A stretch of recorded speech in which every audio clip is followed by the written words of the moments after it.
Welcome to Blending the Family, the podcast.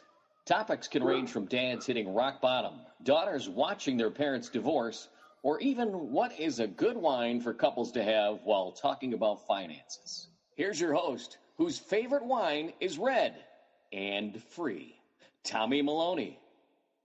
Oh, no, that was your opportunity to go cheap. Okay. Here's your host, whose favorite wine is red and free. Cheap. Tommy Maloney. Welcome to another edition of Blending the Family, the podcast. I am your host, Tommy Maloney. On this episode, Bruce Gammill is on the show live in person in the home studio, and we're talking wine. No, not but more of a glug. Anyway, Bruce is as closest to a wine sommelier as I can get a hold of, if that makes sense. But anyway, not only does Bruce talk to us, you and I, about wine, but we also talk about his experience in the world of blending the family.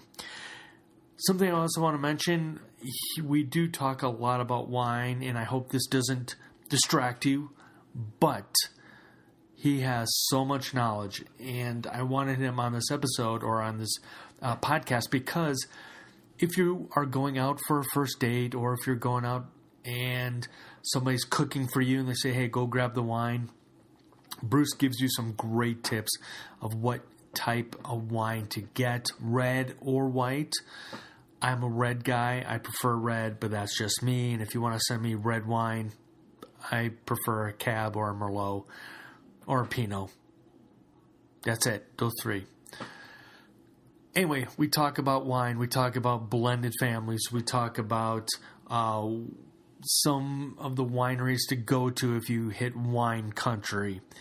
Anyway, I hope you enjoy this wine episode. I am super pumped. I'm super excited. And Bruce brought over a great bottle of wine that we got to enjoy. And I'm done enjoying it, unfortunately, because my glass is empty.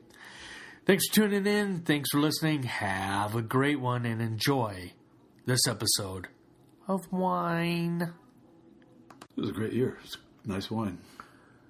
So a little bit of the backstory for our listeners is that if you've been listening to this podcast, you always hear what it's a good wine to talk about finances, and that's one of the things that Ann and I will be doing probably tomorrow night, talk about our finances. And a friend of mine, his idea was, if you're going to talk about finances, bust open, and he knew that both Ann and I drink wine. He'd say, get a bottle of wine and hash it out. So I wanted you here, Bruce, for several reasons, because number one, you have such a vast knowledge of wine, and every time you've suggested something, spot on. I mean, every time. That's the satisfying part of working at that store. Yeah, because it's just every new person is problem solving, and it's just fun to do. My new favorite, other than one we're drinking right now, is the Smoking Loon. Yeah. I mean, it's just a great wine. But one of the things I want, and we had talked about this maybe 2 months ago, when we had coffee, is in the world of divorce, when you get back in that dating scene, and for example, when Ann and I went on our first official date, we went to a steakhouse here in town, and she said, pick the wine. And I almost, had a heart attack right then and there. And I also... So she was testing you right from the start. Well, the funny thing is, Bruce, is that we went to a steak place. I ordered chicken. So you were testing her right from the start. I guess. So when couples go on dates for the first time, what should they... Whoever's ordering the wine, so to speak, what should they be looking for? Is it the brand? Is it... what's a safe bet? To somewhat try and be educated, in that mere split second of time when somebody says, well, you order the wine. Oh, dear God. Interesting question. There's a couple of ways to work, depending on the restaurant. I mean, if you're spending some money and they have a sommelier, you could throw it all off on that guy or gal. And I think what they would probably do is come back to you. It's kind of what I ask people when they come to the store. They say, I need a bottle of wine. And I always ask, is this for food or are you just going to drink it on your own? So if it's in a restaurant, you're going to have food with it. And then you ask, do you drink much wine? Do you know the difference between sweet or dry? Most people don't. It's a matter of semantics as much as anything. And then do you prefer red or white? If you're not getting any help, the wine which is probably a good hedge is Pinot Noir. Okay. Red wine, lightest of the reds, it's sort of the entry-level red. It is dry, which means there's no residual sugar in it. It's not a sweet wine. It's going to be a 12, 13, hopefully not 14%, but 12, 13% alcohol. But as Pinot Noir, it's going to be light on tannin. Now, this Cabernet we're drinking had a lot of tannin in it, which is why it has stayed this way. Tannin's the natural preservative that leaches out of the skins and pulp and keeps a wine intact, like this. Pinot Noir doesn't have a lot of tannin. So, for the consumer, it won't have that heavy sense in your mouth that some people call dry. It's not. It's the sense of like a dry kitten's tongue. Oh, okay. It's when your tongue's, that's dryness, but no, that's tannin. And again, the other thing that Pinot Noir doesn't have a lot of is acid. All wines have acid. That's the sensation you get around the perimeter of your tongue when you put a wine in your mouth and it feels hot and makes you want to drool. There are 3 principal acids in wine, citric acid and 2 others that I can never remember. And Pinot Noir is light on tannin, light on acid. So it's red wine with training wheels. And what's nice is they say pair it with the white meats. So pork, turkey. The other safe bet is salmon. But Pinot can hold its own against a piece of beef. And it's not offensive with a piece of chicken or a light piece of fish. So I think the scapegoat is Pinot Noir. That's good to know now. Where were you when I got married? But it looks like you did okay. I did okay. Yeah, I did okay. For the listeners, I'm sorry you're not drinking with us. Or maybe you are. Yeah. I don't know. We need a steak with this, though. Yeah. This is hunko beef. Yes. And I've gotten better. I started eating steak every once in a while. You just took a sip. Do you feel in your mouth? Yeah, take another sip now. Yeah, you probably should. Like you can sort of smack your tongue a little bit. Yeah. It's going to sort of rip your mouth. A little bit. That's tannin. Yeah. That's the remains of the tannin. That's why I say I bet this guy's good for another 10 years at least. And the color hasn't fallen out. It's not. It hasn't turned brickish. It's still nice dark red. Has legs. You've said, correct me if I'm wrong, but you're not a fan of the whole legs theory. Well, you go into the Oxford Wine Encyclopedia, and for about 4 pages in mouse print on each side of the page, they go into explanation of legs and all the significance, and in the end, they come to a simple conclusion. That's cool. All legs is a visual measure of the viscosity of the wine. Doesn't tell you a whole lot. The other part that's more interesting is this little ring that you see that's clear liquid between the top of the wine and the side of the glass. And that's alcohol. It's called the meniscus. It's alcohol separating from the wine and following the different surface tension of the glass and climbing up the side of the glass. And the higher that goes, they tell you, it's, again, visual. Just gives you a sense of how much alcohol is in the wine. Also gives you a sense of the quality and cleanliness of the glass.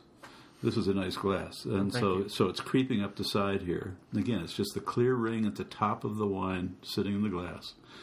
And again, a very fine wine and a very fine glass. That little ring can go up 1/8 inch. And if you look at it very carefully, it's you can see the colors of the spectrum swirling in it. It's kind of the same sensation as if you watch a drop of gasoline in a puddle in a gas station. Yeah. And it's very pretty stuff.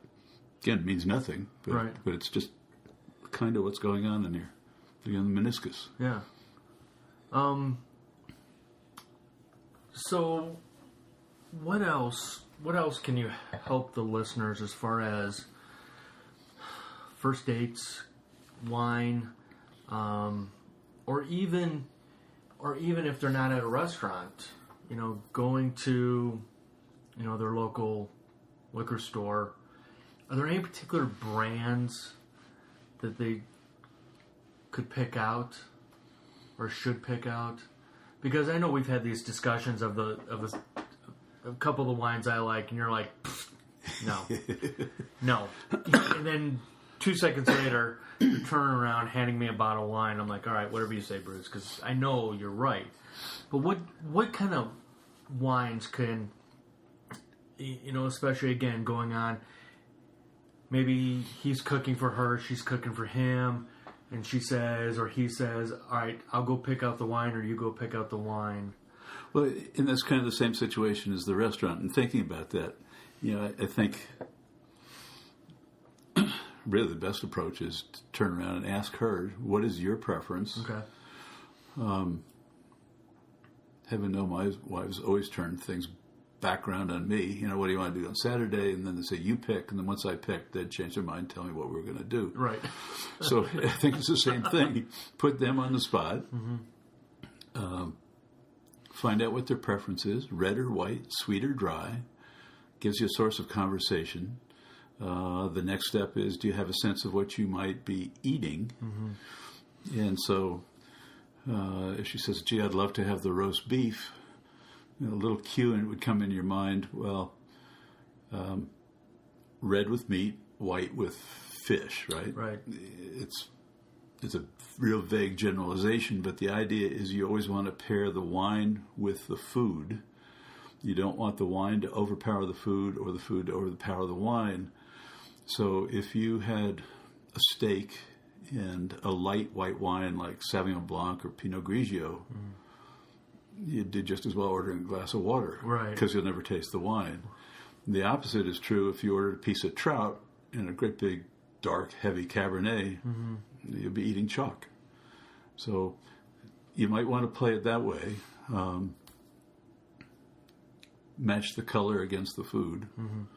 And the compromise ultimately is going to work out to be Pinot Noir. I mean, if you have no clue, it'll be Pinot Noir. Well, it's funny because I remember Ann and I stopped by, and we were just making one of those frozen lasagnas. And that's what your recommendation was a Pinot Noir versus a Cab or a Merlot because the heaviness. And that really resonated with me because I really never thought. I mean, I understood, if I'm having meat, the law says I have to have red wine. But it doesn't tell you the type of red wine to have with. And that was one of the biggest, again, things that stuck in my head going, oh, that makes sense. If I'm having a heavy meal, I don't want my wine to be heavy as well because it's just going to make me bloated. Well, think about it. A piece of beef full of fat, pungent, smoky, may have mushrooms on top and onions and all that stuff. Stop the mushrooms. It's a shame. Yeah. You need a wine with plenty of acid in it, and a good quality Cabernet or Merlot or Syrah will have acid in it. I mean, it's, again, naturally occurring. It'll have plenty of tannin in it, all of which will combat all those flavors inherent to the beef. Conversely, say you have a piece of white fish, fairly delicate white fish. Sauvignon Blanc is a good match. There are really two styles of Sauvignon Blanc. One that's very popular around here is the New Zealand Sauvignon Blancs. it's a product of very good marketing from the folks from New Zealand. Then they're the ones that are typical in California, which are more of a French Bordeaux style. The New Zealand ones, or in general, Sauvignon Blanc is, now think about this, with white fish, lemon, lemongrass, melon, citrus. Right. You're going to squeeze a piece of lime on your fish? Maybe. You might as well go the rest of the way with the wine. And so that's New Zealand. Very citrusy, very acidic. Mm-hmm. Nice match. California tends to make its Sauvignon Blanc in what's called a white Bordeaux style. So you take the Sauvignon Blanc grape, and then you add another grape to it to take some of the flintiness out of it, some of that edge. And the grape they often add is Semillon. There's several types of Semillon that you can add. And that'll just smooth the heat of the acid out of the wine. And again, called a white Bordeaux. Mm-hmm. And so in the French style. And so you can play with either. But again, I think the cab with a piece of whitefish isn't going to work. Yeah. But the citrusy wine will. Yeah. And unfortunately,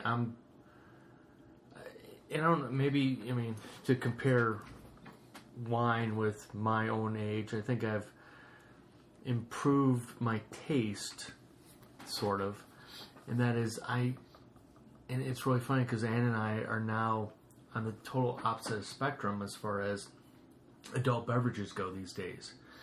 She is really exploring different craft beers and different whiskeys and things like that, and for me I love wine, preferably red wine, and the reason I've come to this conclusion is the complexity of making wine. Yeah. I mean, craft beer, there really isn't a lot of, in my opinion, art and science to it. But at least with wine, I mean, you could have the bottle you brought over tonight. You could have 2 bottles. We can open them both up, and we're going to get different flavors out of them. We're going to get different smells out of them, and that's what I love about wine, because you're dealing with the elements, you're dealing with the weather, you're dealing with the soil, you're dealing with grapes. I mean, there's so much behind it, and that's why, I enjoy speaking to you at the store, because I want to learn more about wine. I want to learn about, all right, what is a good wine to go with X. Educate me right now if, like, for example, let's say we were having fish tonight, but I don't like white wine. I like red wine. Are we sticking with the Pinot? Yeah. Pinot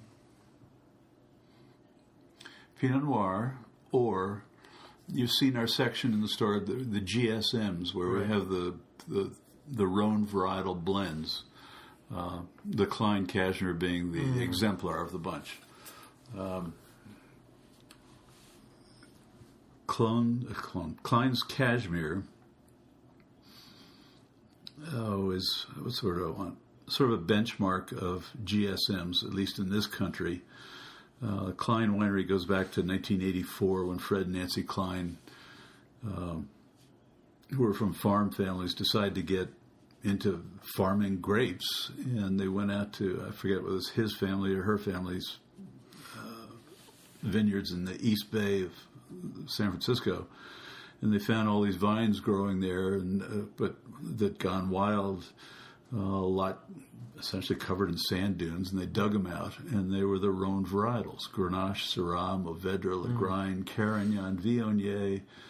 It goes on and on and on. There's again 17, I think, recognized by the French government as the Rhone varietals, and they dug them out, and they built their whole winery operation, which is lovely, on that style. Whereas you think about this is from Beaulieu Vineyard going back to 1901. He was a Frenchman, Georges Latour, the founder, and most wineries in California base themselves on the other French grapes, so Burgundy, that's Chardonnay and Pinot Noir, Loire Valley, Sauvignon Blanc. Bordeaux on the Atlantic coast, it's Cab Merlot, Cab Franc, Malbec, Petit Verdot. All heavy reds except for the Sauvignon Blanc and Chard. But the Rhone varietals runs down the Rhone River Valley, Avignon to Arles to Marseille, and they've been overlooked by everybody. So Cline got involved. Other guys are catching on. There's a cult winemaker, that's the best way to describe him, named Randall Graham, who's sort of a hippy-dippy guy, older than me. Lives in the Santa Cruz Mountains. His winery is Bonnie Doon.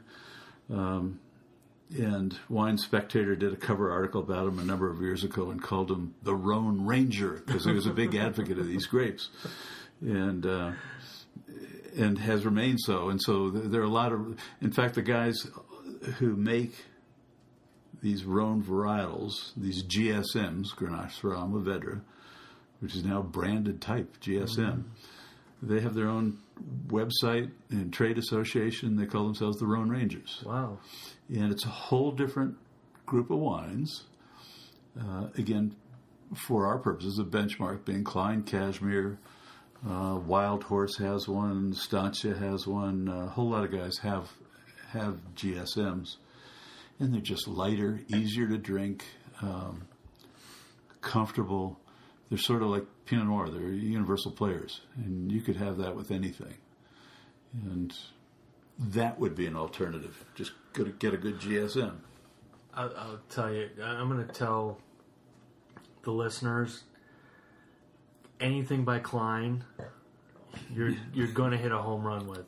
True. I think the first that you got me hooked on was Cashmere, and then recently was the I can't even do it now. As I hold my nose. So listeners, what he's doing is taking his left index finger to his left nostril, preparing to pronounce in a very French fashion, Viognier. Viognier. Oh my gosh! And all those that we tasted were, I mean, just, oh my! I think I went 3 weeks in a row buying at least 2 bottles of one of those Cline wines because they were just so good. And again, it goes back to why I'm so passionate these days about wine, is because I can open up one type of wine and open up a different type and just get different flavors and different smell. I mean, one of the things I've learned in the last 2 years at this liquor store, being exposed to all these craft beers, which I've always dismissed because I've been like the average consumer where you drink, Bud Light after a hockey game or stuff that's questionable whether it's even beer. Mm-hmm. You get into the craft beers, and with a little guidance, you go, oh yeah, I smell the orange peel in there and stuff like that. The difference, though, is often with beers, they're adding extracts to the malted beverage that they made. Exactly. With wine, it's really the art of the winemaker combined with the art of the grape grower and even the barrel maker combining to create an overall aura for the grape juice when it's got alcohol in it. Mm-hmm. And, the soil where you grow your grapes makes a difference. In California, the big issue is if you plant your grapes where there used to be eucalyptus trees or still are eucalyptus trees, you're going to produce grapes that produce juice that has hints of cough syrup. It's eucalyptus. And so you don't want to do that. You go to a place like the Napa Valley, there are 33 microclimates just in the Napa Valley, which isn't a huge stretch of land. And every one of those microclimates produces a different, impact on the grapes. Mm-hmm. You can grow your grapes on the valley floor. If it's unirrigated, it'll give you a certain degree of intensity. If it's near a river, riparian soil will give you a different degree of intensity of flavor from the fruit. If you grow your grapes on a hillside, gives you a whole different intensity of flavor from the fruit. And in that case, the vines are forced. There's one winery I can think of right now. The vines have to go down, or the roots have to go down about 50 feet into the ground to get any moisture at all. And the winery is far enough up in the hills. I was up there visiting at one time and driving through their winding driveway through all kinds of toyon and all the wild oak trees that are up there. And I noticed that the deer fence around the vineyard was as high as 15 feet high. And you go, just for the deer? That's crazy. And so when I was in the tasting room talking to the host there, I said, why are your fences so high? And he said, it's not the deer. It's to keep the mountain lions away from the vineyard workers. Oh, wow. And you go, ooh, okay. So it gives a whole different sense to everything. Exactly. Where beer, you take a truckload of grain and you can do that in your bathtub. Yeah. That's true. Because you can make wine. Well, wine will ferment. The grapes will ferment on the vine themselves, but they won't give any wine. Right. So in our previous conversation we had, so blending in the family, we talk a lot about divorced couples and families and trying to build a successful family. It's a little bit of your backstory too. Was it twice divorced? I was twice married, and then twice divorced. There you go. Yeah, one before the other, and 2 kids by each marriage. 4 best kids on earth. With all respect to everybody else, I have the 4 best kids on earth, and cordial relationships with both ex-wives. Mm-hmm. And funny, wine is in a way a unifying thread with the kids. They know how much I've enjoyed being involved with a winery, and my exposure to the winery came right after the divorce from my second wife. And our kids were 3 years old when she packed up. And getting totally engrossed in the winery was a nice diversion. Good way to keep my sanity. And my other 2 kids, the older 2 kids, were older by then. They were teens, I guess. So they could have a certain appreciation for wine when we started talking about it. Mm-hmm. And as the little ones grew up, I was balancing their visitation with my time at the winery, back and forth. And obviously, typical proud father, there were times when I'd take the kids over to the tasting room, meet the people I worked with. I was thinking about this earlier. You walk into our tasting room, and there's a great big trestle table that meets you with trays of glasses on it. And there's somebody standing there pouring Sauvignon Blanc, saying, "Welcome to Beaulieu Vineyard. This is our Sauvignon Blanc, light and dry," and all this stuff. And my girls, when they were 3 plus, could walk under the table. Now they're 24, right? Which is kind of neat to think about. This is 20 years since that all started, and the wine's held up, and so have the kids, and so have the relationships, which is nice. And so, it's the younger ones are twin girls, and they were visiting each other. They live in different cities, and they sent me a note later saying, "Yeah, we went out. It was one of our first times we could drink together, and we ordered Cline cashmere." Oh, and that's because they had winemaker Cline. His daughter was one of their playmates. Oh, perfect. Yeah, so there's a nice tie, and obviously that's all circumstantial. But the effort through the whole thing was always just stay in touch with the kids. But see, and that's one of the things that I was just so enamored with talking to you when we're having coffee, is that all 4 kids are just like, literally, I know it's going to sound wacky, but they are literally siblings. Yes. There's no half this or... None. Or, 0. Yeah. And there's actually a 5th kid. My first wife remarried, had a child, and actually got divorced from his father. Mm-hmm. And that poor kid was sort of overlooked a little bit. And he just got folded into the brood. And when we get together for Christmas, the standard joke is we need an org chart to figure out who's related to who. but it's all one big happy family, and it's a nice one. But one of the things because when, like, for example, when Ann and I first got married, we would use, and a lot of people always give us that, like, I have a third eye when I would say, this is my bonus daughter, or Ann would say, this is my bonus son, and they look at us like, what does that mean? And we would say, well, we're not a fan of the word step, and now it's just, the girls would say, this is my annoying brother, things like that. They've taken the label out. But you you've never used a label at all, which is just fantastic. And that may be in part because I have 2 older brothers. I have to figure this out now. Please don't make me do math right now, Bruce. No, I'm just trying to figure out who the hell they are. The oldest brother is a half brother, and then the next brother is just my natural brother. Right. Well, the oldest brother he's always been my brother. Yeah. I don't know the difference.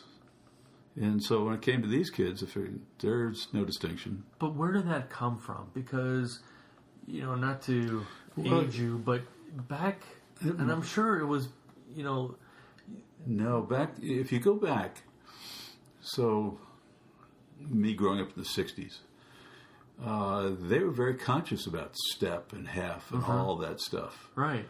And to me, that was always BS. I had no interest in that. Exactly.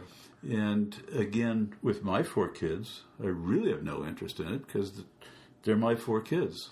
I don't care who the mothers are. Right. They're my 4 kids. Right. And they get full attention from me regardless. The 2 oldest kids, when they were 8 and 5, I think, their mother moved to New York, was there, and I was in California, and then that meant I would see them on vacation. Right. And then she moved to England, which meant, now when do I see them? And you make Herculean efforts to stay in touch with your kids if you want to have kids. Right. And I was going to say ironically, but not ironically, I was always home to them because Mom was on an odyssey. Right. Good woman, squared away. But they knew where home was because it's where they started, and I was still there. And it was kind of the same with the twins. Mom packed up and flailed around a little bit. But, I was supposed to have visitation on the weekends. Well, I ended up having the kids basically Wednesday through Sunday and somehow managing to work at the winery on weekends as well and a full-time job. And, kids today, complain about working for a 40-hour week. For the 10 years before I moved here, the first 5 years I worked 7 days a week, except for Christmas and Easter, then I went crazy not knowing what to do. And then the second 5, it was 6 days a week. And same Christmas and Easter. Geez, now what do I do? It works out. And the kids get it. Right. They figure it out. And commit yourself to the kids. And with the second set of kids, it was obviously by a second marriage, which I had every hope would be successful. And when it started falling apart, I told her we'll do anything to keep this thing intact. So we saw a psychologist for 3.5 years, 101 hours, and it just didn't work. Right.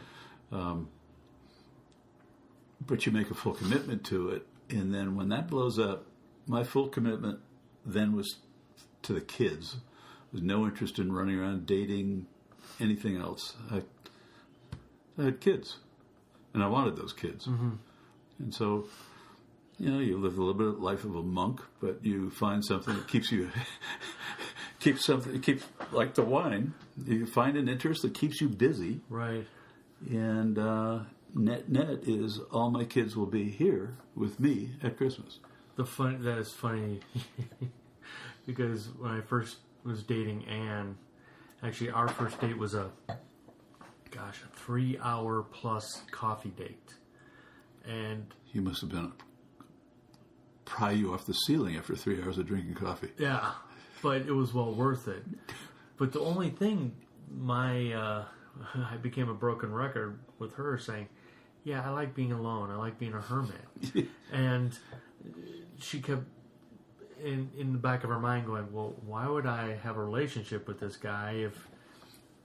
But it goes back to because I was less than a mile away from my son Connor, and I really didn't want anything to interfere because, excuse me, I was dating a woman before Anne, and it just seemed that she had a little bit of a jealousy, and she kind of put a little wedge, or tried to put a wedge, and I'm like, no, I'm not dealing with this. But you're right, I mean, because... I think that's commonplace, all too commonplace. But I think, in my opinion, I think a lot of men don't have that thinking.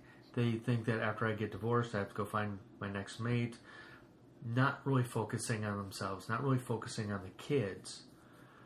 And, it's great to have a hobby, but like you were saying earlier, it should come down to the kids. It should come down to, if I have time or if I have a moment, how can I make that about the kids? Well, it sounds trite, but at some point you got to grow up. Mm-hmm. My first marriage lasted 20 years, my second 10. So I had a full 30 years of marriage. And you go, okay. And we got married, first marriage, 21. So I was 50 when we split up. You go, okay, I get it. I understand what that is all about. Right. Kids. I have an obligation to these kids who are half me to make sure they fly right. Right. And so you focus on it and get over the other crap. Mm-hmm. And focus on the kids. Focus on your career. And that's probably not an uncommon number, 50, because you find a lot of people got, in my generation at least, and I'm 71, but a lot of people in my generation got married at 21 and 20, just getting out of college, and their marriages blew up at 40. Mm-hmm. It just happened. You start over again. Okay, you've done it. Now focus on your career, because you got 15 years left before you retire. Hopefully. Yeah. And make sure your kids are squared away and not a headache. Right. And the rest will follow. Don't worry about it. And like for me, as you know, I was working for the British government while I was doing all this stuff. And so that meant on the phone at 4 in the morning or 5 in the morning, talking to those people. And by noon, 1 o'clock, I was basically done with them. There was more I could do to support them. But you go, okay, I have the weekend or the afternoon. Right. And you could find time to pick up the kids after school. And on the weekends, work in the winery tasting room. And working for the British government was all out of the house, so it was totally solitary. Mm-hmm. So we really were living like a monk. But on the weekend, working in a tasting room where you get 2,000 to 3,000 people on a Saturday afternoon, I got all the social life I wanted for a week. Mm-hmm. And somehow people have to figure that out. I have a good friend who's just the other way. He's always looking for another woman to satisfy his ego somehow. It's less than the sexual thing. It's the companionship. Right. He can't stand to be alone. Yeah. You got to go, come on, get over that. Well, and that's what I was saying is that a lot of times, and I've had in the past with some of the coaching clients I've had, the men, is that they don't realize that. They don't realize they need to work on themselves before jumping to the next relationship. They need to work on their relationship with their kids before jumping into another relationship, because chances are, if that first marriage didn't last and they jump into another one, it's not going to last. It's you tend to repeat the mistake, mm-hmm. and there are a host of things like adult children of alcoholics. There's a whole syndrome where you marry someone who fits a pattern that satisfies you. That blows up because the marriage is going to be broken. And then you go out and do it all over again because it's the same pattern. And you repeat the mistake. Mm-hmm. And you have to learn, no. We've got to be looking for a different formula. Right. And as I said, in my case, 3.5 years of marriage counseling, I loved it. I mean, I learned a ton about myself. Drove her nuts. Right. Or more nuts. I didn't say that. Not out loud. No.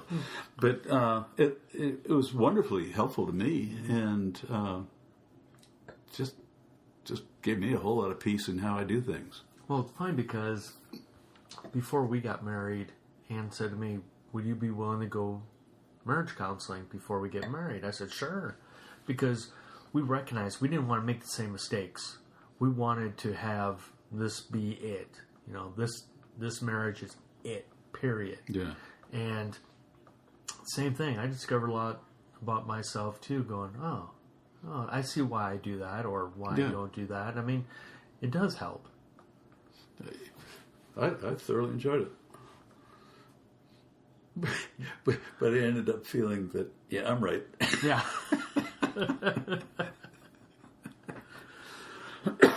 So, technically, 5 kids.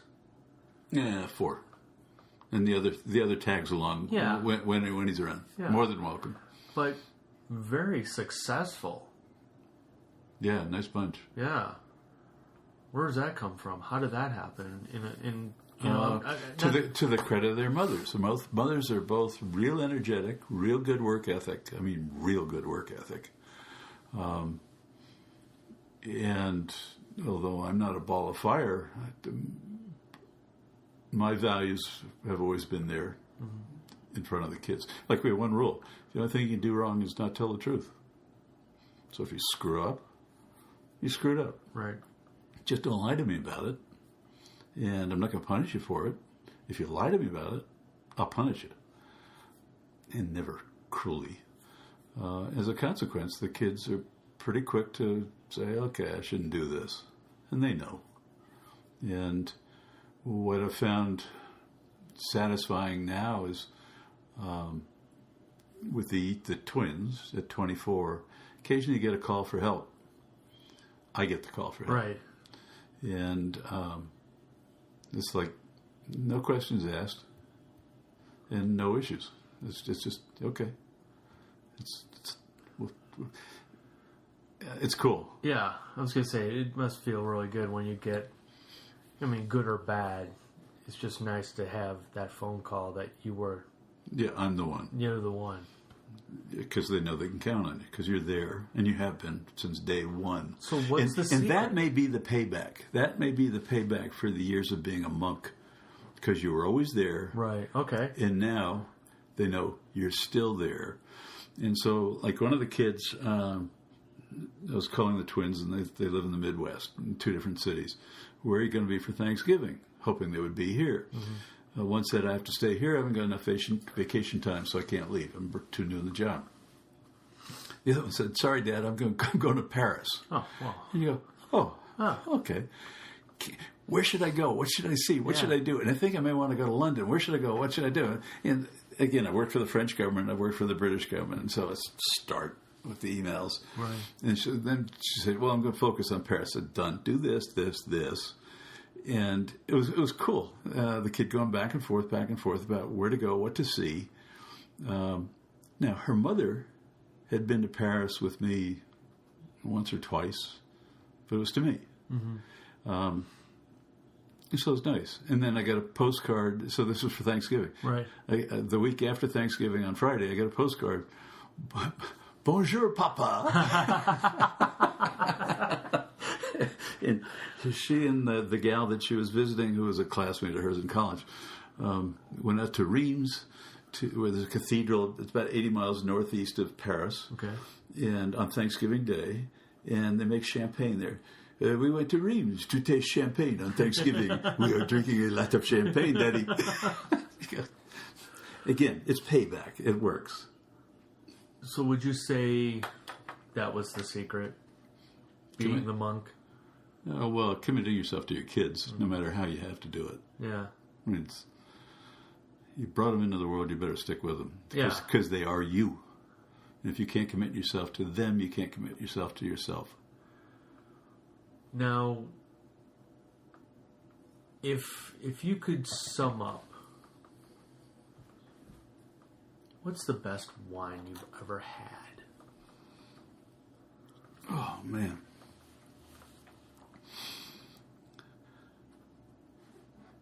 My natural instinct is to go to one from the winery where I worked, Beaulieu Vineyards, and say it's their George de la Tour Private Reserve Cabernet. A bottle of George costs $145, so you don't drink it every night. Right. It's awesome stuff. From time to time, they'll go on a streak and enter it into the London International Wine Competition, where it goes up against 4,000 or 5,000 other Cabernets from around the world. Wow. And wins. Wow. It's just lovely stuff. Now, this cab that we're drinking is just an ordinary Cabernet. The Napa Valley cab on the shelf now is $31. I think it was $145. What it'd be like. So what's the difference between a $31 bottle of wine and a $145 wine? Is it just the age? It's the handmade. It's the difference between a Rolls Royce and a Ford. Okay. No, a Lincoln. This is a Lincoln that we're drinking. The world is full of Fords. Uh-huh. But when you get to George, you're getting into Rolls Royce territory. Specific vineyards where the grapes are tended by hand, picked by hand, inspected every day. Picked by hand is key. Most wine that you find in the $10 to $15 range is picked by machine. Right. When you run machines through rows of vines, the wheels crush the root system of the vine and screw it up. Take care of them by hand. You have guys out there every day looking at the condition of the grapes. If the leaf canopy over the grapes becomes too heavy, shielding the grapes from the sun, they'll go through and remove the leaves one by one, or leaf strip, where they take a gloved leather hand, grab the stem that the leaves are on, and just whoosh, strip it all off. But you do it on the eastern side, so as the sun comes up, it dries off any moisture from overnight.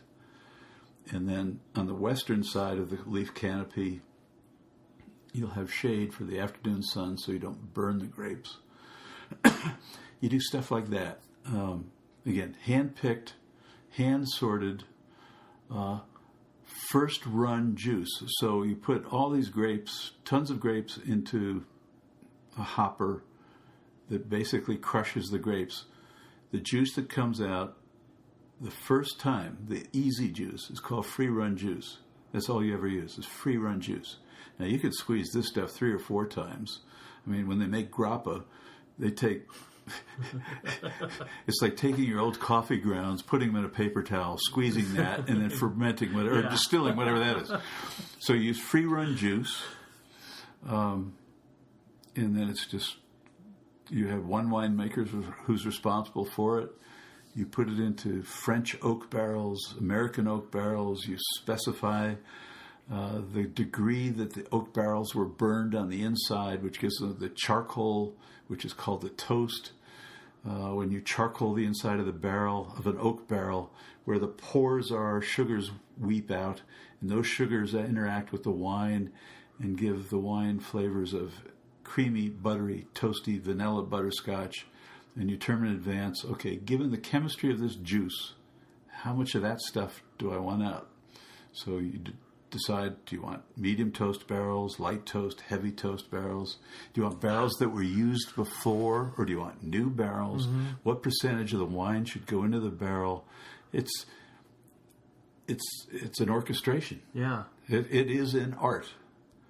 And I don't think beer makers go through that. But with a difference between a very less expensive wine versus a little bit of a higher end, is it also how many barrels are produced? Does that make sense? It can be. It's a reflection of how the stuff is made. Yeah. As you know, in the store, we try and do family wineries or estate-owned, where they grow the grapes and make the wine themselves, mm-hmm. as opposed to big industrial things where, if you look at the barrel production or It'll be case production. Like BV, we did 1.5 million cases a year, and we were considered mid-size. You get in the world of Gallo, there are 200-300 million cases of wine a year. There's no way that can be tended with any sort of care. So they're putting something in there because there's probably not enough. It's grape juice. Yeah. And grape juice will turn to alcohol. Mm-hmm. And then they fiddle with it. A good place to look at our friends at Cline. Look at Cline's website. They are one of the most responsible winemakers out there. Everything's sustainable. They have videos on the site that are really educational. They talk about the woolly weeders. In the spring, they bring out thousands of sheep and turn them loose in the vineyards to eat the grass and get rid of the grass, any stuff that's there, and just clean up the vineyards. And then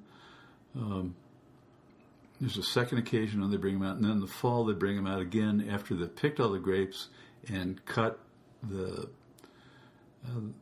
vines themselves back, and they're just trash on the ground. The woolly weeders come out and chew them up and clean them up.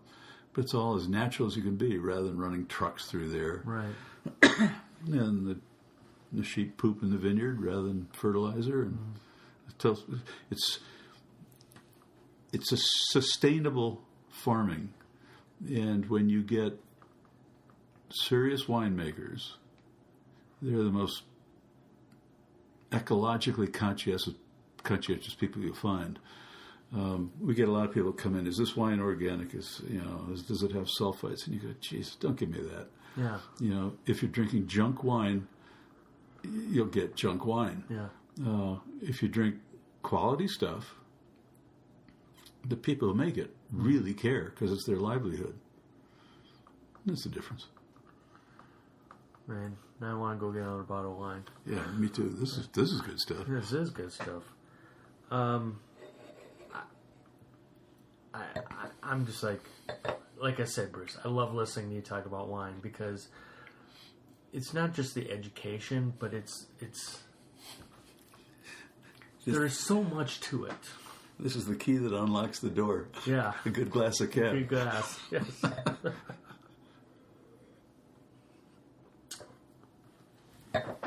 That's all I got, Bruce. This was just a good time. My pleasure. Good fun. Yeah. And I should say something about sweet wine. Because in this part of the world, people drink sweet wine. There's a place for it. And I'll leave it at that. But they're sweet and dry. Mm-hmm. Well-made sweet wine is okay.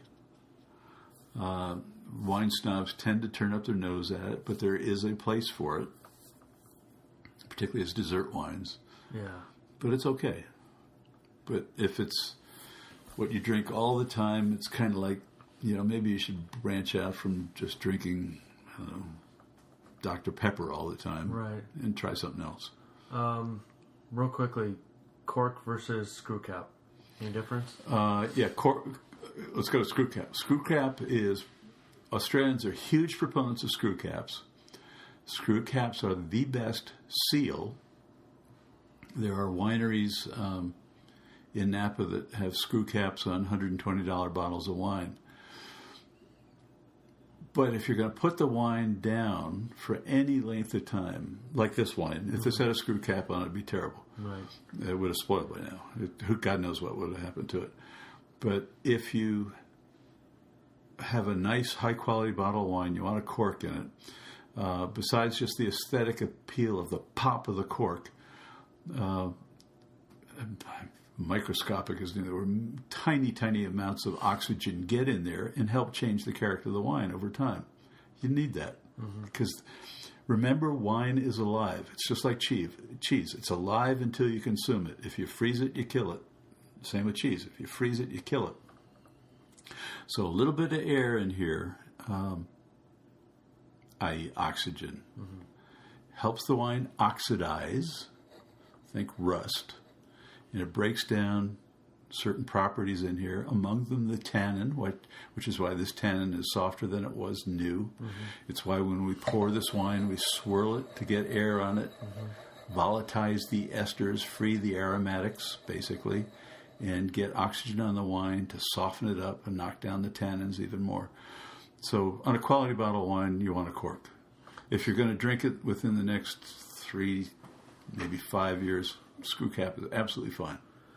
So I'm going to narrow down everything we've talked about into, here we go. You ready? Good luck. Become a monk. Make sure your wine has a cork. And think about your kids.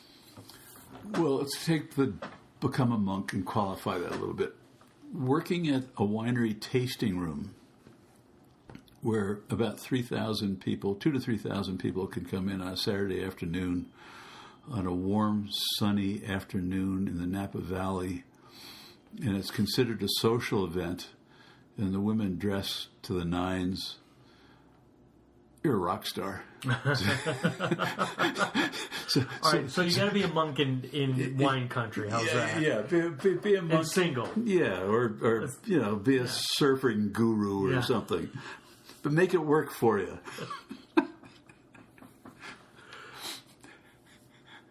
On that note. Thank you for listening to Blending the Family. The complaint department is now closed for repairs. Try again next time.